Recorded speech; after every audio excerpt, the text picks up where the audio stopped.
Last part of Q&A session. അതിൽ which of the following statement is correct, അത് നമ്മൾ നോക്കിയല്ലേ. ബി ആണ്, ഓപ്ഷൻ ബി ആണ്. The more of the number of substitute of a commodity the more elastic is the demand. ഇനി suppose the income elasticity of education in private school in India is 3.6 ആണ്. അപ്പം അത്യാവശ്യമുണ്ട്, അത്യാവശ്യം response ഉണ്ട്, elastic ആണ്. അപ്പോൾ what does this indicate? Option private school education is by rich ആണ്, പിന്നെ private school education is necessary, പിന്നെ private school education is luxury. Yes, luxury എന്ന് പറയാം അല്ലേ, കാരണം 3.5 എന്നൊക്കെ പറഞ്ഞാൽ കുറച്ച് വലുതാണ് അല്ലേ. അപ്പം ലക്ഷറി എന്ന് പറഞ്ഞാൽ മതി, അതാണ് ഏറ്റവും ബെസ്റ്റ് ഓപ്ഷനാണ് പിക്ക് ചെയ്യേണ്ടത്. ഇനി if the organisers of an upcoming cricket match decide to increase the ticket price in order to raise its revenue, what they have learned from past experiences. അപ്പം ടിക്കറ്റ് പ്രൈസ് അവർ increase ചെയ്യാൻ ശ്രമിച്ചു, എന്തിന്?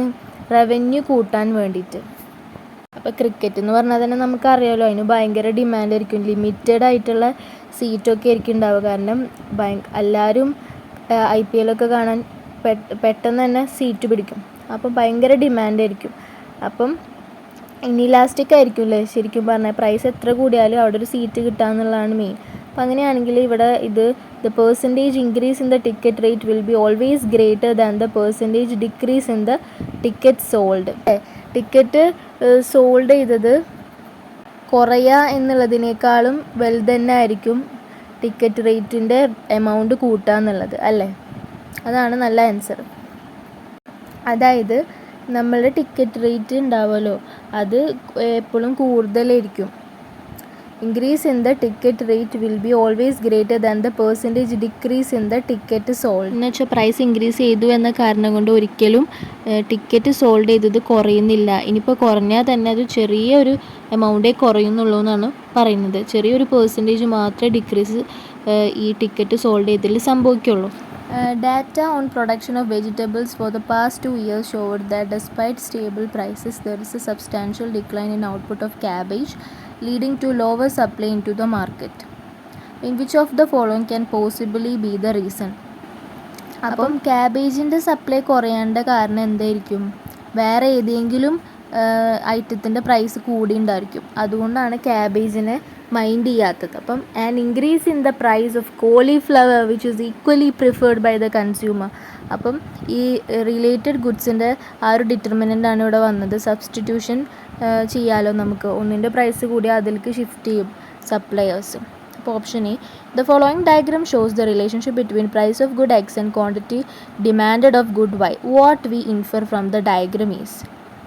അപ്പോൾ relationship between price of good എഗ്സും quantity, demand curve positively ആണ് slope ചെയ്യുന്നത്. DD എന്ന് പറഞ്ഞാൽ ഡിമാൻഡ് കർവ്, അത് അപ്വേർഡ്സ് ആണ് പോണത്. അപ്പോൾ ഇത് എന്ത് സംഭവമായിരിക്കും? സബ്സ്റ്റിറ്റ്യൂട്ടിനാണല്ലേ എപ്പോഴും അപ്വേർഡ് സ്ലോപ്പിംഗ് ആവുക, കാരണം പോസിറ്റീവ് റിലേഷൻ ആണല്ലേ. Price of one good increase ചെയ്യുമ്പോൾ demand of the other good increase ചെയ്യുകയാണല്ലേ ചെയ്യുക.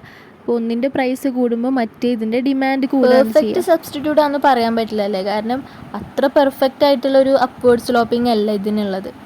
അപ്പോൾ നമുക്ക് പറയാം ക്ലോസ് സബ്സ്റ്റിറ്റ്യൂട്ട് ആണെന്ന് പറയാൻ പറ്റും അല്ലേ. അപ്പം ഓപ്ഷൻ ഡി ആണ് answer. Diagram given below shows, കണ്ടോ ഷിഫ്റ്റാണ് കാണിക്കുന്നത്. അത് DD കർവ് ലെഫ്റ്റിലോട്ടാണ് പോണത്. ലെഫ്റ്റിലോട്ട് മാറിക്കഴിഞ്ഞാൽ ഡിമാൻഡ് കുറഞ്ഞു എന്നാണ് അർത്ഥം അല്ലേ. അപ്പോൾ അങ്ങനെയാണെങ്കിൽ ഈ ഷിഫ്റ്റിൻ്റെ കാരണം എന്തായിരിക്കും എന്നറിയോ? C ഒന്ന് നോക്കിയേ. Change in the demand which is caused by the rise in the income and the good is an inferior good. Income കൂടിക്കഴിഞ്ഞാൽ ഇൻഫീരിയർ ഗുഡിൻ്റെ ഡിമാൻഡ് കുറയും അല്ലേ. അപ്പോൾ അതാണ്. ഇനി വേറെ ഓപ്ഷൻസ് നോക്കുമ്പോൾ a change in the demand which may be caused by rise in the income and the good is a normal good. അപ്പം ഇൻകം കൂടിക്കഴിഞ്ഞാൽ ഡിമാൻഡ് കൂടും നോർമലാണെങ്കിൽ. അപ്പം റൈറ്റിലേക്കാണ് ഷിഫ്റ്റ് ചെയ്യേണ്ടത്. ഇവിടെ ഇൻകം കൂടിക്കഴിഞ്ഞാൽ ഡിമാൻഡ് കുറയുന്ന ഒരു ഗുഡുള്ളൂ, അത് ഇൻഫീരിയർ. അപ്പോൾ ലെഫ്റ്റിലേക്കാണ് ഷിഫ്റ്റ് ചെയ്യുക. ഇനി which of the following alternative would be true if the event presented in the diagram following diagram occurs. അപ്പം സപ്ലൈ കണ്ടോ ലെഫ്റ്റിലേക്കാണ് ഷിഫ്റ്റ് ചെയ്യുന്നത്. അപ്പോൾ അതിൻ്റെ അർത്ഥം എന്താ? സപ്ലൈ കുറയാണ്. അപ്പം fall in the wage cost കുറഞ്ഞ് കഴിഞ്ഞാൽ സപ്ലൈ കൂടുകയാണല്ലേ ചെയ്യുക. Shortage of raw material and consequent increase in raw material price. Yes, അപ്പോൾ അത് തന്നെയാണ്. റോ മെറ്റീരിയൽ പ്രൈസ് കൂടിക്കഴിഞ്ഞാൽ സപ്ലൈ കുറയും. ഇൻക്രീസ് ഇൻ സബ്സിഡി എന്നാണ് പറഞ്ഞത്. സബ്സിഡി കൂടിക്കഴിഞ്ഞാൽ സപ്ലൈ കൂടുകയാണ് ചെയ്യുക, കാരണം കോസ്റ്റ് കുറയും. പകുതി കോസ്റ്റ് ഗവൺമെൻറ് ഏറ്റെടുക്കും. പിന്നെ അടുത്തതാണ് the demand curve of a normal good has shifted to the right. Which of the following 4 events would have caused the shift? Question എത്രയുള്ളൂ, ഡിമാൻഡ് കർവ് റൈറ്റിലേക്ക് ഷിഫ്റ്റ് ചെയ്തു. അപ്പം ഷിഫ്റ്റാണ് നടന്നതെന്നുണ്ടെങ്കിൽ ഡിറ്റർമിനൻ്റ് കാരണമായിരിക്കും നടന്നിട്ടുണ്ടായിരിക്കുക.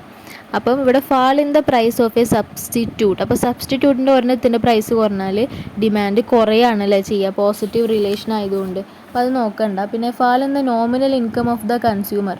കൺസ്യൂമറുടെ ഇൻകം കുറഞ്ഞു കഴിഞ്ഞാൽ നോർമൽ ഗുഡിൽ എന്താ ചെയ്യുക, ഷിഫ്റ്റ് ചെയ്യുന്നത് ലെഫ്റ്റിലേക്കായിരിക്കും. ഓക്കെ, അപ്പോൾ അതും ഡിമാൻഡ് കുറയ്ക്കുകയാണ് ചെയ്യുന്നത്. ഇവിടെ ഡിമാൻഡ് റൈറ്റിലേക്കാണല്ലോ ഷിഫ്റ്റ് ചെയ്യേണ്ടത്. അപ്പോൾ fall in the price of a complementary good. Yes, കോംപ്ലിമെൻ്ററി ഗുഡിന് ഇൻവേഴ്സ് റിലേഷനാണ്. അപ്പോൾ പ്രൈസ് കുറഞ്ഞു കഴിഞ്ഞാൽ ഡിമാൻഡ് കൂടുകയാണ് ചെയ്യുക. അപ്പോൾ റൈറ്റിലേക്ക് ഷിഫ്റ്റ് ചെയ്യും. Okay, with the price of the normal good unchanged. അതായത് ഇവിടെ 2 ഗുഡ് ഉണ്ടാവുമല്ലോ. അപ്പോൾ ഒരു ഗുഡിൻ്റെ പ്രൈസ് കുറഞ്ഞു, അപ്പോൾ മറ്റേ ഗുഡിൻ്റെ ഡിമാൻഡ് കൂടി. ഓക്കെ, ഈ മറ്റേ ഗുഡ് എന്നൊക്കെ പറഞ്ഞാൽ ഒന്നിച്ച് ഉപയോഗിക്കുന്നതാണ്. Question number 112. If the roller coaster ride is a function of amusement park visit, then if the price of amusement park entry falls, അപ്പോൾ പ്രൈസ് കുറഞ്ഞു കഴിഞ്ഞാൽ എന്ത് സംഭവിക്കുക? റോളർ കോസ്റ്ററും അമ്യൂസ്മെൻറ്റ് പാർക്കും ഒന്നിച്ച് ഉപയോഗിക്കുന്നതല്ലേ, കോംപ്ലിമെൻ്ററി ആണല്ലേ. അപ്പം ഒന്നിൻ്റെ പ്രൈസ് കുറഞ്ഞു കഴിഞ്ഞാൽ എന്തായാലും അമ്യൂസ്മെൻറ്റ് പാർക്കിലേക്ക് കയറാനുള്ള പ്രൈസ് കുറഞ്ഞു കഴിഞ്ഞാൽ റോളർ കോസ്റ്ററിൻ്റെ ഇത് ഇൻക്രീസ് ചെയ്യും, ഡിമാൻഡ് ഇൻക്രീസ് ചെയ്യും. So the demand for the roller coaster ride will rise and the demand curve will shift to the right. If a short run supply curve is plotted for the following table which present price and quantity of fighter aircraft, what will be its shape എന്നാണ് ചോദിച്ചത്. അപ്പോൾ price 124, 140, 150, 160, 175 ഒക്കെ ആവുന്നുണ്ട്. പക്ഷേ ഈ number of aircraft ഉണ്ടല്ലോ, അത് supply ചെയ്തത് നിൽക്കണോടത്തുനിന്ന് എനങ്ങണില്ല. 28 ആയിട്ട് ഇങ്ങനെ സ്റ്റില്ലായിട്ട് നിൽക്കുക, ഇങ്ങനെ എനങ്ങണില്ല, മരം പോലെ നിൽക്കുക. അപ്പോൾ അതിൻ്റെ അർത്ഥം എന്താ, വെർട്ടിക്കലായിട്ടുള്ളൊരു സപ്ലൈ ആണ് അവിടെ സംഭവിക്കുന്നത് അല്ലേ. അപ്പം സത്യം പറഞ്ഞാൽ ഇതിൻ്റെ റെസ്പോൺസ് എന്ന് പറഞ്ഞാൽ 0 ആണല്ലേ. എന്ന് വെച്ചാൽ അങ്ങനെ പ്രൈസിനോട് വല്ലാണ്ടൊന്നും റെസ്പോണ്ട് ചെയ്യുന്നില്ല. 28 ഇരുന്നത് ആദ്യം 124 രൂപ ഇരുന്നപ്പോൾ 28 സപ്ലൈ ചെയ്തു, 140 ആയപ്പോൾ വീണ്ടും 28 തന്നെ, 150 രൂപ ഇരുന്നപ്പോൾ വീണ്ടും 28. ഓക്കെ, രൂപ അല്ല, മില്യനാണ്. ഓക്കെ, എയർക്രാഫ്റ്റ് അല്ലേ. അപ്പം അങ്ങനെ ഇനിയും ഈ vertical straight line parallel to Y axis ആയിരിക്കും. ആ ഒരു സപ്ലൈ കർവിനെയാണ് ചോദിച്ചത്. വെർട്ടിക്കൽ സ്ട്രെയിറ്റ് ലൈൻ ആണ്, അത് പാരലൽ ടു വൈ ആക്സിസ് ആയിരിക്കും. Option C. ഇനി the average income of a resident of 2 cities A and B and the corresponding change in the demand for 2 goods is given in the following table. Which of the following statement is true? അപ്പോൾ ഇതിൽ നോക്കിയാൽ city എയും ബിയും ഉണ്ട്, percentage increase in income ഉണ്ട്, percentage change in the demand for the good X ഉണ്ട്, percentage change in demand for good Y ഉണ്ട്. അപ്പം സിറ്റി എയിൽ percentage change in the demand of good Y negative ഒക്കെ ആവുന്നുണ്ട്. അപ്പം incomes of residence of 2 cities ആണല്ലേ കാണിക്കുന്നത്. അപ്പം നെഗറ്റീവ് വന്നു കഴിഞ്ഞാൽ ഇൻഫീരിയർ ഗുഡ് ഉണ്ടെന്നാണ് അർത്ഥം അല്ലേ. അപ്പോൾ ജസ്റ്റ് ഒന്ന് ഓപ്ഷൻസിലേക്ക് ഓടിച്ച് നോക്കുമ്പോൾ ഇൻഫീരിയർ ഉണ്ട്. അപ്പോൾ ഗുഡ് എക്സ് ഈസ് എ, അപ്പോൾ ഓപ്ഷൻ ബി നോക്കിയാൽ good X is A normal good in both cities. അപ്പം എക്സ് എന്ന് പറഞ്ഞ ഗുഡ് 2 സിറ്റീസിലും 6.5, 5.6, അപ്പോൾ നോർമലാണ്. ഓക്കെ, സമ്മതിച്ചു. Good Y is an inferior good in city A. Okay, in city A, അത് correct ആണല്ലേ. സിറ്റി എയിൽ ഗുഡ് വൈ എന്ന് പറഞ്ഞാൽ ഇൻഫീരിയർ ആണ്. അപ്പോൾ ഓപ്ഷൻ ബി ആണ് ആൻസർ വരിക. ഇനി if this consumer is spending her entire income and consuming at point ബിയിൽ മാത്രമേ കൺസ്യൂം ചെയ്യുന്നുള്ളൂ, what advice will you give her? അപ്പം option A no advice needed. അങ്ങനെ ആവില്ല. Consume more of good X and less of good Y.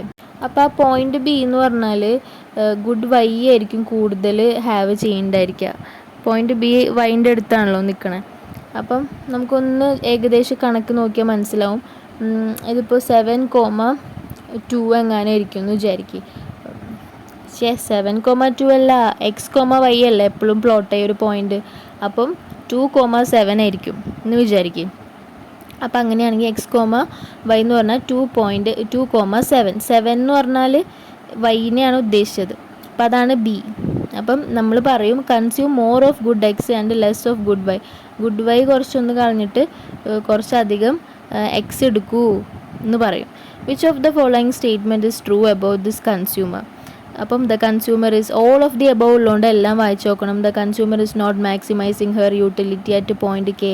Yes, point കെയിൽ satisfaction വർദ്ധിപ്പിക്കുന്നില്ല, ശരിയാണ്. The consumer is spending her entire income on both goods. Yes, ആ entire ഇൻകമും both ഗുഡ്സുമലും ചിലവാക്കുന്നുണ്ട്. ഞാൻ പറഞ്ഞല്ലോ, ഇപ്പോൾ ആ ബി എന്ന് പറഞ്ഞ പോയിൻ്റ് എടുത്താൽ തന്നെ നമുക്ക് 2,7 കിട്ടുക. അപ്പോൾ 2 കമ്മോഡിറ്റി എന്തായാലും ഹാവ് ചെയ്യും. കാരണം നമുക്കറിയാലോ, ഒരു ഇൻഡിഫറൻസ് കർവ് 2 ആക്സിസുമായി ടച്ച് ചെയ്യാത്തതിൻ്റെ കാരണം ഒരു ഗുഡ് 0 ആവണോണ്ടാണ്. അപ്പം എന്തായാലും 2 ഗുഡും കൺസ്യൂം ചെയ്യും. അപ്പം 2 ഗുഡിന് വേണ്ടി എൻ്റയർ എനിക്ക് ഇറക്കിയിട്ടും ഉണ്ട്. The consumer gets equal pleasure at points ബിയും കെയും. പോയിൻ്റ് ബി എന്ന് പറഞ്ഞാൽ ബണ്ടിൽ ബി എന്നാണ് അർത്ഥം. അപ്പം അതേപോലെ തന്നെ പോയിൻ്റ് കെ എന്ന് പറഞ്ഞാൽ ബണ്ടിൽ കെ എന്നാണ് അർത്ഥം. അപ്പോൾ ആ ബണ്ടിലുള്ള കമ്മോഡിറ്റീസ് ഇപ്പോൾ ബി ബണ്ടിൽ എടുത്താലും കെ ബണ്ടിൽ എടുത്താലും സെയിം സാറ്റിസ്ഫാക്ഷനാണ് കൺസ്യൂമറിന് കിട്ടുക. Same equal pleasure, same satisfaction. അതുകൊണ്ടാണ് കൺസ്യൂമർ ഇസ് ഇൻഡിഫറൻറ്റ് എന്ന് പറയുന്നത്. ഡിഫറെൻറ്റ് സാറ്റിസ്ഫാക്ഷൻ അല്ല കൺസ്യൂമർക്ക്, ഇൻഡിഫറൻറ്റ് എന്ന് വെച്ചാൽ same satisfaction, equal satisfaction, equal pleasure. All of the above ആണ്. സ്റ്റേറ്റ്മെൻറ്റ് ഇസ് ട്രൂ എന്നല്ല ചോദിച്ചാൽ ഓൾ ഓഫ് ദി എബവ് ആണ്. ഇനി ഇത് effect on consumer surplus of a fall in the price from E to F ആണ് നോക്കേണ്ടത്. അപ്പം ഡയഗ്രത്തിൽ നോക്കിയാൽ അറിയാം, ഇന്ന് എഫിക്ക് പ്രൈസ് കുറഞ്ഞു കഴിഞ്ഞാൽ എന്താ സംഭവിക്കുക. അപ്പോൾ ഓപ്ഷൻസ് നോക്കുമ്പോൾ എപ്പോഴും കൺസ്യൂമർ സർപ്ലസിൽ പ്രൈസ് കുറഞ്ഞു കഴിഞ്ഞാൽ എന്താ സംഭവിക്കുക, സർപ്ലസ് കൂടുകയാണ് ചെയ്യുക അല്ലേ. പ്രൈസ് കുറഞ്ഞാൽ കൺസ്യൂമർ സർപ്ലസ് കൂടും. ഇൻവേഴ്സ് റിലേഷനാണെന്ന് ഞാൻ പറഞ്ഞില്ലേ. അപ്പം അങ്ങനെയാണെങ്കിൽ ഇവിടെ കണ്ടോ എല്ലാ ഓപ്ഷനിലും ഡിക്രീസ് ഇൻ കൺസ്യൂമർ സർപ്ലസ് എന്നാണ് പറഞ്ഞിരിക്കുന്നത്. അപ്പോൾ അതുകൊണ്ട് എല്ലാ ഓപ്ഷനും തെറ്റും. അപ്പോൾ നൺ ഓഫ് ദി എബവ് ആണ് answer. When price rises from F to E the increase in the revenue earned by the seller ആണ് ചോദ്യം. അപ്പോൾ പ്രൈസ് റൈസ് ചെയ്തു എന്ന് വിചാരിക്കും. എങ്ങനെ? എഫ് ടു ഇക്ക് റൈസ് ചെയ്ത് കഴിഞ്ഞാൽ റവന്യൂ ഓഫ് ദ പ്രൊഡ്യൂസറാണ് ചോദിക്കുന്നത്. അപ്പം ആ ഒരു ഇ എഫ് ജി ആർ എന്ന് പറഞ്ഞിട്ടുള്ള ട്രയാങ്കിളാണ് നമ്മൾ എടുക്കേണ്ടത്, ചൂസ് ചെയ്യേണ്ടത്. കാരണം സി ആർ അല്ല എടുക്കേണ്ടത്, ജി ആർ ആണ് എടുക്കേണ്ടത്. കാരണം ന്യൂ ക്വാണ്ടിറ്റി വന്നു അല്ലേ. ക്വാണ്ടിറ്റി പ്രൈസ് കൂടിയപ്പോൾ ക്വാണ്ടിറ്റി ഇവിടെ കുറഞ്ഞിട്ടുണ്ട് അല്ലേ. ഡിമാൻഡ് അങ്ങനെയാണല്ലോ, പ്രൈസ് കൂടുമ്പോൾ ക്വാണ്ടിറ്റി കുറയും. അപ്പം ക്വാണ്ടിറ്റി വിറ്റതിനാണ് റവന്യൂ കിട്ടുക അല്ലേ. അപ്പോൾ ക്വാണ്ടിറ്റി കുറഞ്ഞതനുസരിച്ച് നോക്കുമ്പോൾ ഇ എഫ് ജി ആറിന് മാത്രമേ ആ ഒരു റെക്റ്റാങ്കിളിലുള്ള ഏരിയ മാത്രമാണ് റവന്യൂ കിട്ടുള്ളൂ. നെക്സ്റ്റ് ആണ് how would that budget line be affected if the price of both goods fell. അപ്പം ബോത്ത് ഗുഡ്സിൻ്റെയും പ്രൈസ് ഫെൽ ചെയ്താൽ എന്താ സംഭവിക്കുക? ബഡ്ജറ്റ് ലൈന് റൈറ്റിലേക്ക് ഷിഫ്റ്റ് ചെയ്യും. The new budget line will have the same slope as the original so long as the prices of both goods change in the same proportion. Same പ്രൊപ്പോർഷനിൽ മാറിക്കഴിഞ്ഞ് കഴിഞ്ഞാൽ നല്ല സെയിം പ്രൊപ്പോർഷനിലാണ് മാറണമെന്നുണ്ടെങ്കിൽ സെയിം സ്ലോപ്പായിരിക്കും ഉണ്ടാവുക. ഓക്കെ, അത് ശരിയാണ് പറഞ്ഞത്.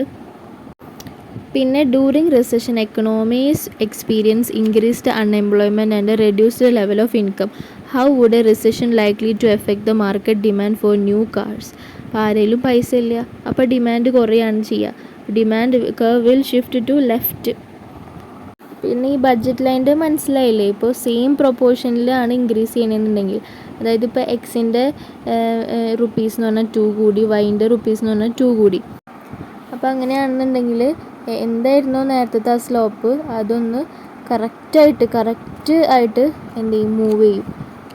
അപ്പോൾ അത്രയ്ക്കേ ഉള്ളൂ. അപ്പം എൻ്റെ ചാനൽ ഇഷ്ടപ്പെട്ടാണെങ്കിൽ, വീഡിയോസ് ഇഷ്ടപ്പെടുകയാണെങ്കിൽ സബ്സ്ക്രൈബ്, ലൈക്ക്, ഷെയർ ഒക്കെ ചെയ്ത് കൊടുക്കണേ. അപ്പോൾ by. If you find this useful, please do comment below.